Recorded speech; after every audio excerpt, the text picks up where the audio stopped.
Prime Minister Narendra Modi's Independence Day address from the ramparts of the Red Fort laid out a bold economic roadmap. He spoke about next generation GST reforms and a strong reaffirmation of India's strategic autonomy. Remember, all this is coming at a time when the tension is rising globally, and there is also that fear of a sword of sorts which is hanging of tariff threats from the United States. To unpack all these developments and to put in context what really is Government of India's economic thinking, we have with us the Chief Economic Advisor, Dr. Nageswaran. Sir, the Prime Minister has of course announced next generation GST reforms. So there's a lot of anticipation, curiosity as to how it will reduce the burden on the Aam Aadmi. So let me ask you that direct question. How do you see this addressing pain points? So first of all, the Government of India, before the GST reforms, in the budget itself in February, gave a significant direct tax break for middle class households. And that will kick in this year. In other words, the taxes that individuals will be paying this year will be much lower than what they paid last year, because in the budget significant tax reliefs were extended on the direct taxes side. So this is coming on top of that. So we should not forget that is a very significant reform measure already announced on February 1st this year. And GST, the weighted average GST rate, if anything over the years, has been coming down. If anything from 15%, if I'm not mistaken, down to 11+%, the average rate. So GST also has a lot of zero rated items and a very few items in the 28% category, and the number has whittled down over the years. So this is, we must see this as a sort of a significant move, but it is something, a continuation of what has been happening over the last 8 years of the GST journey. I think it will definitely reduce the indirect tax burden on items of common consumption and also inputs to businesses. So it is going to put more money in the hands of households again in terms of disposable income, will contribute to lower inflation rate, which means it also opens up space for central bank to take note of that. And it also lowers input costs for businesses at a time when they are facing external uncertainties. So I think the Prime Minister was very right to label it sort of a next generation reform, not just with respect to GST, but in terms of the impact it will have on the rest of the economy. And it will be a Diwali gift. That's what he has said. Okay. And Dr. Nageswaran, tariffs are also putting a lot of pressure on the Indian economy. Although you have said that in short term there would be some impact. Yes. But if you look at multiple sectors, $1.2 billion shrimp import. Yes. So the aqua farmers are speaking about it now. Gems industry, yeah. Carpets, textiles. Right. Is this some kind of pep talk that the government is doing, or are you really worried about its long-term impact? No, I think it's important, first of all, not to trivialize the difficulties and the hardship this would impose on the three sectors that you outlined, 3 or 4 sectors: shrimps, marine products in general, or gems and jewelry exporters, and the people employed there, or for that matter, textile and apparel sector. So the hardship and the uncertainty that they face is non-trivial. I agree with that. And to be able to explore other markets or to absorb some of it in your own margin to maintain the market share in the US, etc., will all take a lot of effort. That is why I said there will be an impact. And short term can be a quarter or 2 or even slightly longer. But the most important thing to realize is that the so-called penal tariff for the purchase of Russian oil is yet to kick in officially. So it was given. It was a 3-week time was given from the time the announcement was made in the first week of August. The real issue is the original 25% tariff, which in comparison to other countries who may be competing with us in these product areas, this is on the high side. But I am confident that in due course there will be a certain engagement process that has been happening, although I'm aware that last night we all got the news that the American delegation may not be coming to India on the 25th of August. But I still believe, and I really have no particular basis, but it's more of an intuition that this impasse will not continue for too long. And that's why I said the impact will be short term, probably confined to the current financial year, but not spilling over beyond that. So the government isn't really thinking of newer markets for them? Of course, the government is thinking of newer markets. That too has been an ongoing endeavor, which is why we concluded free trade agreements with Australia, with the UAE, with the EFTA countries. We concluded one with the UK recently, and we are negotiating, and it's a fairly advanced stage of conversation with the European Union. So clearly, government has been at it in the last few years on free trade agreements. But these things take time to be able to find alternative markets and to find new customers. Obviously, they have their own established suppliers. So they will also think very hard about switching. So these switching things don't happen as quickly as we would want them to, whereas the impact of tariff will be immediate in terms of the buyers saying that, we can't afford to pay, will you absorb it, and therefore what is the level of absorption our exporters can take? All these questions will come immediately. But the alternatives will emerge only over time. Yes, and all these developments are happening at a time when the global ratings agency, that's right, S&P, has upgraded India's sovereign ratings for the first time in 2 decades. Right. So that's quite an achievement. Indeed. Yes.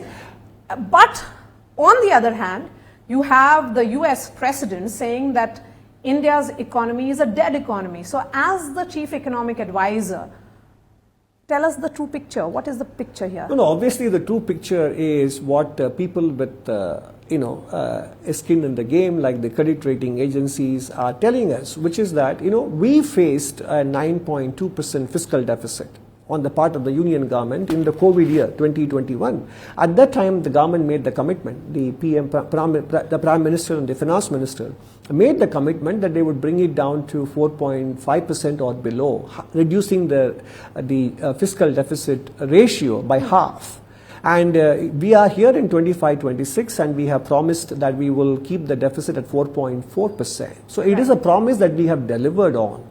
And secondly, if you look at compare the growth rates that India has experienced since COVID and compare it to any other country, we are growing at the fastest rate among G20 countries. So by no stretch of imagination or argument or evidence can India be classified as a dead economy. Far from it. It is a dynamic economy, and the post-COVID recovery, in combination with fiscal prudence, fiscal responsibility, is a template that India has been able to set for other nations, and that is a fact. So these comments, and it's coming from none other than the US President himself, do these comments do disservice to millions of hard-working Indians who are builders of economy worldwide? Look, at the end of the day, we should let the facts speak for themselves, as they have been doing, regardless of who it is that is saying this. Because if you look at the International Monetary Fund forecast or that of the credit rating upgrade, as you said correctly, coming after 2 decades, these are more concrete acknowledgements of the hard work and the progress that we have achieved. So therefore, I don't think we should dwell on that particular remark and wanting to respond to that, because the facts are responding in their own way. Yes, because the Indian government hasn't spoken on it. There is a great degree of caution. Perhaps that's also how mature democracies must react. And India has been very, measured in its response to these comments. Do you feel that we should perhaps set the record straight? The record is being set straight by Standard & Poor, in a sense, coming within a few weeks of that particular observation and then giving India a credit rating upgrade. And in fact, one could have thought they would think that the current trade impasse with the United States, the trade negotiations, they are not taking the view that this will have a long-term impact on India's macroeconomic performance or fiscal policy. They are showing that they are prepared to look beyond this, that India would either weather this and be able to absorb the shock, or India would be able to resolve this situation, and that India would stay on the path of growth in the economic sense and fiscal prudence. So that is the most concrete setting the record straight development that has happened. Absolutely. So let's look at the trade talks which is happening. You know, there was a lot of curiosity around the Alaska summit. The two presidents have left for their respective nations without anything concrete coming out of it. In terms of outcomes, they were optimistic. How should India be viewing these summits? No, I think there are multiple ways in which we can, try to anticipate what it means for us, but that would be very speculative in nature.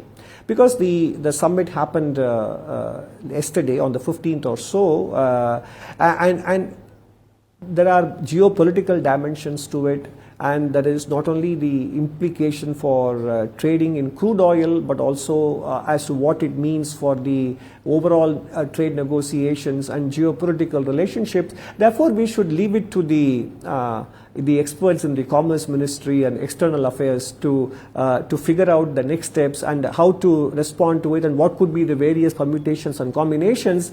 It will not be necessarily productive to speculate on this in public. Fine, Dr. Nageswaran. As always, you have been careful so, because the spotlight is again on the reforms. That's right. And we are looking at next generation reforms. That's right. How do you see that playing out in the next few months? Well, I think that is what is giving us a lot of excitement. You might have seen an article that appeared in the Indian Express newspaper a few days ago about how states are going ahead with deregulation. And in fact, this morning I was having my tea and I saw Jharkhand removes night shift restrictions for women. So, for example, we are very concerned about the what we call low female labor force participation rate. Okay. But if you looked at it, there were lots of restrictions that different states were imposing on women working in some industries, and then this overtime or night shift restrictions, lack of childcare facilities in the workplaces, etc. States are now addressing these things. These are the next generation reforms that are happening in various states, and more importantly, this current trade impasse and the need to find alternative markets, or to make sure that in the process we don't lose focus on domestic growth. The Prime Minister also has spoken about deregulation and, yes, and improving the ease of doing business in a meaningful way. So to some extent, if we are able to use this current uncertainty as impetus to take the economy to the next level of productive efficiency, that would be a very good thing that happened in the light of these developments. So you see that this as an opportunity? I really see this as an opportunity, and I'm very glad that, as I told you, states are embracing this situation. Even in fact, it has been happening well before the current trade negotiation stalling happened. Because let's step outside of this current tariff stalemate that we find ourselves with the United States. Even otherwise, global growth was becoming challenging. And there was an issue of dealing with the energy transition, climate change, the new artificial intelligence and what it would do for employment, etc. These were the challenges we were facing, regardless of what was happening on the trade negotiations. And therefore, we needed to respond anyway with respect, by taking the economy to the next level. And that is what this real ease of doing business is all about. By propelling economic activity, raising the potential growth in the economy. And that is what these deregulation and decriminalization initiatives in state governments and in the union government, that is what it will do. And that is very important, regardless of this trade stalemate. And I think that is what gives me more excitement. Okay, so let's rewind ourselves and go back to a particular point in the world history. Since you are an economist, a historian, you are packed into so many things into one.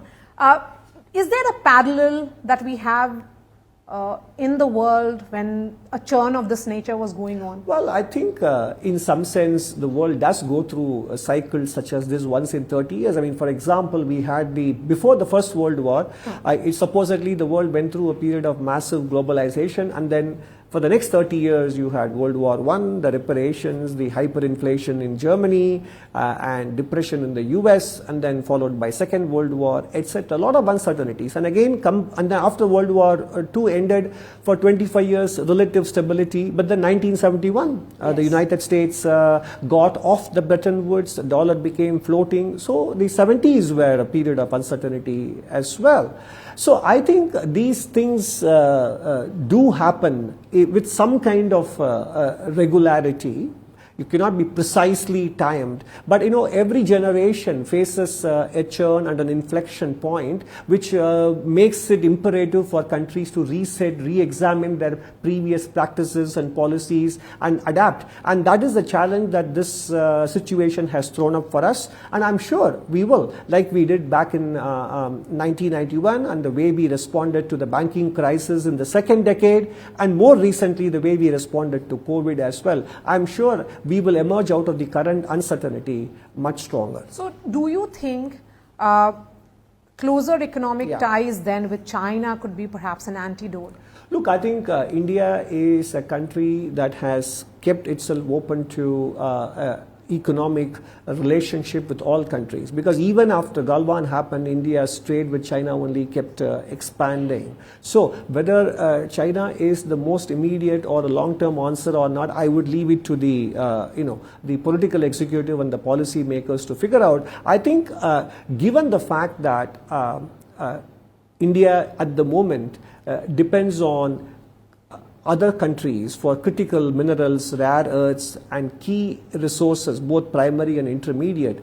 The important thing for us is to, as the Prime Minister said in the Independence Day speech, he specifically mentioned energy resilience, resilience in critical minerals and rare earths, etc. And he focused on nuclear energy as important for us to be self-reliant and for us not to be, trifled with by others. That is the key thing that we need to focus on in the coming years. So reset in which areas? I think, as the Honorable PM mentioned, reset in the areas of energy self-sufficiency, reset in the area of how we deal with, the infusion of a breakthrough technology like artificial intelligence, and a reset in the way we approach energy security for our citizens and businesses, energy affordability, and energy transition. These are the three critical areas in which we have to walk the middle path and not go by the fashion of the day. But sir, interestingly, the Prime Minister has been speaking about Atmanirbharata. That's right. For quite some time, much before this entire tariff tension with the United States. Do you think that makes us more prepared? Atmanirbharata is not in contradiction to export competitiveness or export excellence. In fact, what he has been speaking about is, in a way, an acknowledgement of how the world has been evolving. You see, during COVID time, we saw that even within Europe, some countries were unwilling to allow the export of personal protection equipment within the European Union. And then immediately after COVID abated, when the Russia-Ukraine war started, the chips which were used in the manufacture of automobiles, there was a problem in exporting those important chips. So in 2022, automobile production in several parts of the world were affected by scarcity of semiconductor chips that go into autos. So these are the important markers for us that countries were becoming, so as I say, just in time, global value chain, supply chains were slowly morphing into just in case. So the supply chain efficiencies were slightly being tweaked to become supply chain security, supply chain buffers.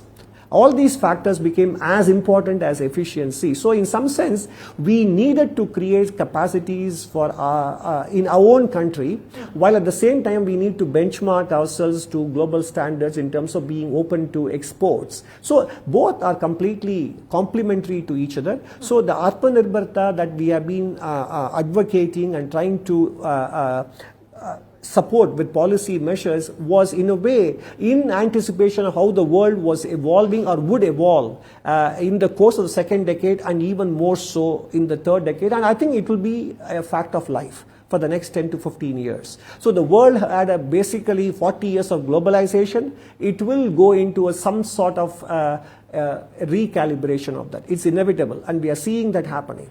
Trade restrictions were roughly about 3,000 per year across the countries, across the world, up to 2015.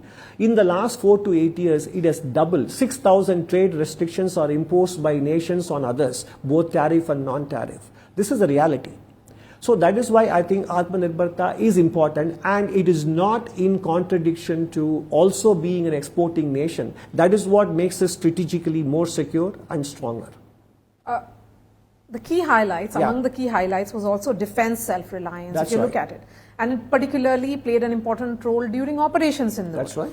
Then you have self-reliance in jet engine, semiconductors and high-tech leadership, space sector independence, multiple such sectors that India is looking at. Do you think this kind of self-reliance is making a lot of countries which are seen as developed economies, because India has that trajectory right now, anxious? These countries are anxious. I don't think so, and I think that shouldn't be really, even if it is the case, I don't think it should be a concern to us. I don't think it is making other countries anxious, but I don't know, I can't speak for them. But all I can say is that I think in the areas that you listed, and given the way these have become, important geopolitical negotiating tools for other countries, whether it is AI-related chips or electric vehicle also requires chips these days, and then nuclear energy, and even for renewable energy we need a lot of critical minerals and rare earths, etc. So I think in all these areas,